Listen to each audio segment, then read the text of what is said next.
Okay, well, it's Sunday morning here, and we're on lesson number 39 of a workbook of A Course in Miracles, and perhaps this, it's a seminal lesson for me, and possibly for you if you begin to read what it actually is saying. Lesson number 39 says, "My holiness is the salvation of the world." And let's take a look at what it says just in the first paragraph, and look into your own mind about what you think of A Course in Miracles itself, and see if you recognize or can admit to what he is saying as true, so as to have something to true up to in your own mind, to see the falsity of the thinking with which we have thought we thought. So in the first paragraph alone, what he says is, if guilt is hell, what is the opposite? Like the text for which this workbook was written. Remember, it's in doing the exercises, it's in doing these exercises that the meaning of the text becomes revealed to you. Because in doing the exercises, we begin to get effects that show us and help clarify and understand the terms that are being used in the text to allow the experience to prove that not only and demonstrate not only is what Jesus is saying is true, but we have the ability to be true, to be whole, and to be perfect, exactly as we're sitting here right now. And you'll see why as we go along in this today's workbook lesson. Like the text for which this workbook was written, the ideas which are used for the exercise are very clear, very simple, and totally unambiguous. Now, strictly speaking, if I were to look at that reasonably, what I would say is, if I accept this to be true, and this is the way I was taught to utilize the entire Course in Miracles, and which perhaps is why it took me so long to go through the text as slowly as I did, because there was a constant confrontation in my own mind and heart with the meaning I had given simple terms and the complexity with which I was experiencing the terms of my own existence. Now, when I had the simplicity of Jesus's word and Jesus himself, and I looked at my complexity in the light of the simplicity, I had to admit that I was not understanding and I needed correction to understand and clarity to see who I was. So, the ideas which are used for the exercise are very simple, very clear, and totally unambiguous. There's no contradiction in it. There's no inconsistency in it. I don't care what anyone has told you. The inconsistency and the lack of continuity is always in the mind of the perceiver, who is living in a state of denial here within the world of space and time. Denying his own reality, denying his own existence in reality, and denying that reality is perfect, whole, and completely simple in its wholeness and its unambiguity, because there's no contradictions. There's nothing to contrast and conflict. Here in space and time, we learn through the opposition and comparisons that we see. So if we let this be true, we have something we can true up to by recognizing within ourselves the healing that is required, and giving ourselves the ability to see a light or have a light within us that can sort things out for us, because obviously we have not been able to do that. That's the simple admission that this requires. We're not concerned with intellectual feats nor logical toys. We are dealing only in the very obvious, which has been overlooked in the clouds of complexity in which you think you think.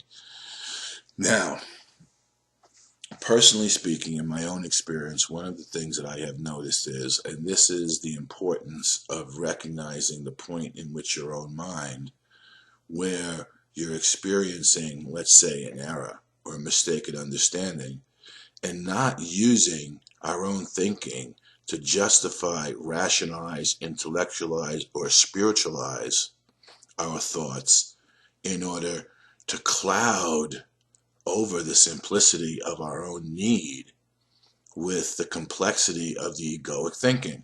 The further we get away, and this is the nature, let's say, of the Big Bang Theory and the cosmos, the further we get away from the tiny blast zone that the error seemed to have occurred in, the further out that we get into the far reaches, the more and more obscure that tiny mad idea seems to become within the clouds of complexity that we think we see, in place of where the tiny mad idea is still functioning within our own mind and our heart.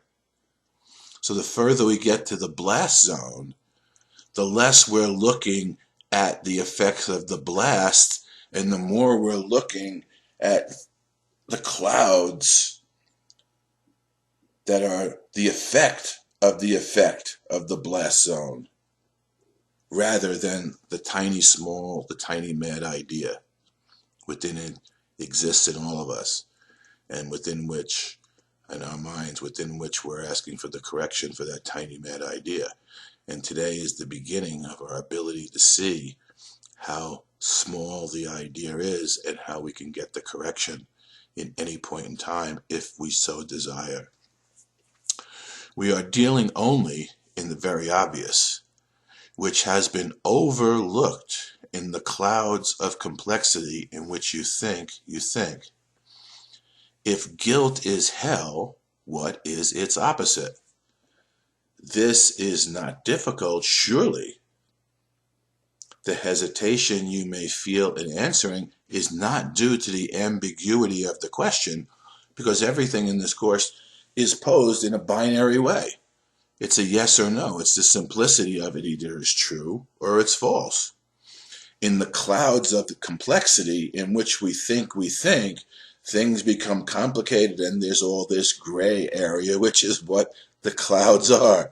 It's the gray area where we get lost, and the simplicity of the question we're being asked gets hazy. And we're dealing with the haze rather than the simplicity. If guilt is hell, what is its opposite? This is not difficult. Surely the hesitation you may feel in answering is not due to the ambiguity of the question, but do you believe that guilt is hell? If you did, and here we go, here's the simplicity, if you did, you would see at once how direct and simple the text is. And you would not need a workbook at all. Now, of course, the ego is going to co-opt that to try to tell you don't need the workbook because you can see the simplicity, but you're already into the workbook. So keep up, just keep up until you can feel the guidance and hear the guidance within your own mind, and begin to follow the guidance that you receive in your own mind.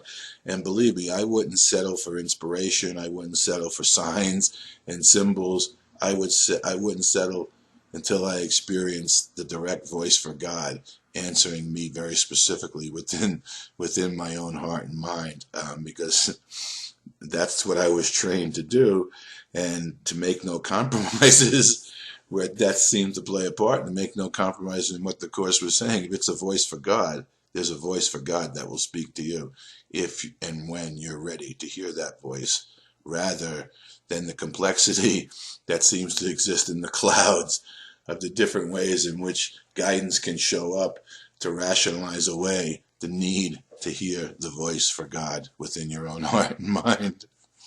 The hesitation you may feel in answering is not due to the ambiguity of the question, but do you believe guilt is hell?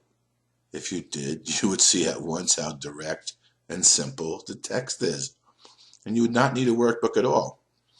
No one needs to practice to gain what is already his.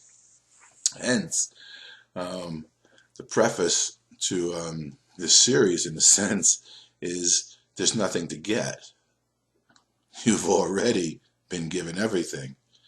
So we're taking a journey one day at a time in which we make the remarkable discovery that we're not egos here to get. We're not created for getting, even though we have forgotten that. We were created by God to show forth his goodness in giving himself to us as ourself, so that we may give as we've been given, so we can continue to receive more of what has already been given. And that loses meaning when we think the world is composed of little discrete parts, some of which we have and some of which we don't have. We all have a totality of a world in our consciousness that's available to us when we give up the need for separation and we give up the idea that there is differentiation. And that's when, how Jesus lived in his ability to seemingly manifest from thin air everything that was needed in any given moment, because he understood that the nature of differentiation of substance was merely made by a mind that was requiring differentiations of substance in order to sustain itself. And love, being all there is, could be made manifest to fulfill everyone's need exactly as they were finding themselves needy, until the moment when they recognized that their own true need was to give up the world in which need was, and recognize that they had been given everything, and they are God's love. We have already said that your holiness is the salvation of the world. What about your own salvation? You cannot give what you do not have. A Savior must be saved. How else can he teach salvation? One of the reasons why I like this lesson, and I think it's seminal, is because my initial revelation and my experience of awakening that I went through a while back continues to become more and more meaningful to me in that moment when I recognized that I truly was saved. And salvation seems to have a negative connotation in that we think there's something that we need to be saved from, which is why it has sort of like contains the fear of God, as if we did something wrong. When you find out all that we've been saved from is from our own thinking, and the thinking the world has tried to impose upon us as being our true reality, when in fact it's not. I have news for you. You've already been saved because I've already been saved. And this is the good news. My salvation came in the moment I was willing to listen to Jesus and say yes, and let him be my guide back home to the recognition that God is love, and therefore so am I. And this nightmare, this dream, which was previously a nightmare to me, became one in which I was given the ability to express the glad tidings of salvation, and the knowing for a fact that if I am saved, all the world is saved with me. And I assure you that I am saved. And that assurance is the everlasting arms that I rest in whenever I find myself in a moment of consternation, thinking that I might be in hell once again. There are no more demons. There are no more demons to conquer. There's only the good news, the joyous news of salvation to spread. Now, salvation is a concept. It's an experience that demonstrates to you your own true reality, and the fact that none of this has ever been able to affect who you really are as the Son of God. And I assure you, you are God's Son. No other son does he have. And that holiness envelops the entire world. And in the recognition of your own holiness, what you find is there's nothing left for you to do but to extend that holiness to become more and more inclusive of everything your eyes and your heart touch upon. So let me give you the good news this Sunday. Let this be the gospel for you. You are saved along with me, and we truly have been saved. We've been saved by the grace of God from our own vain imaginings that something could exist that could mar the perfection and beauty of God's creation. That something could only be other than love, and there is no such thing in reality as anything other than love. That's not to say that within the illusion of space and time, our consciousness association, which is the illusion of space and time, that doesn't mean that there seems to be things that we don't need to be saved of. That only means that in the moments when we think we need to be saved, we begin to depend on the voice for God and the application of the lessons of A Course in Miracles, so that we can learn each moment anew that salvation has been given us, and we have been given everything. And that is the practice of this workbook. I assure you, if you recognize that, perhaps you wouldn't need a workbook, but there's no reason why you reject the workbook, because only proofs show to you that the joy of your own salvation is what's being demonstrated every day in this workbook, and given you a way to learn of yourself and how your own saved heart and mind can work within a world that still seems to need demonstrations of salvation. So be you perfect today. Be you perfect right here and now. Salvation has come. We are living in the resurrection. And let that be the good news. Let that be the good news that you share with your brothers in all your interactions. Salvation, to many whose mind hasn't been turned around yet, seems to be a proposition wherein which they're going to find themselves guilty and requiring punishment, and that the world has been that punishment for their guilt. But I assure you that's not true, because this is an illusion. It's not your reality. And God does not punish his son. God does not send his son into the world to be crucified for his mistakes. God sent his son to demonstrate that there is no such thing as death. No one's being punished, and it's safe to come out from your own hiding places in your mind and recognize that you are love, along with him and along with each other. And in that single recognition, as love being the totality of our reality, there lies our wholeness and our holiness, and that is the salvation of you and of all the world. So go forth and preach that gospel to the world. You might undergo a little moment of crucifixion here and there by Christians who don't want to recognize their own innocence quite yet, but I assure you, in the long run, they will have, as you are now, recognizing the totality of their innocence as their reality.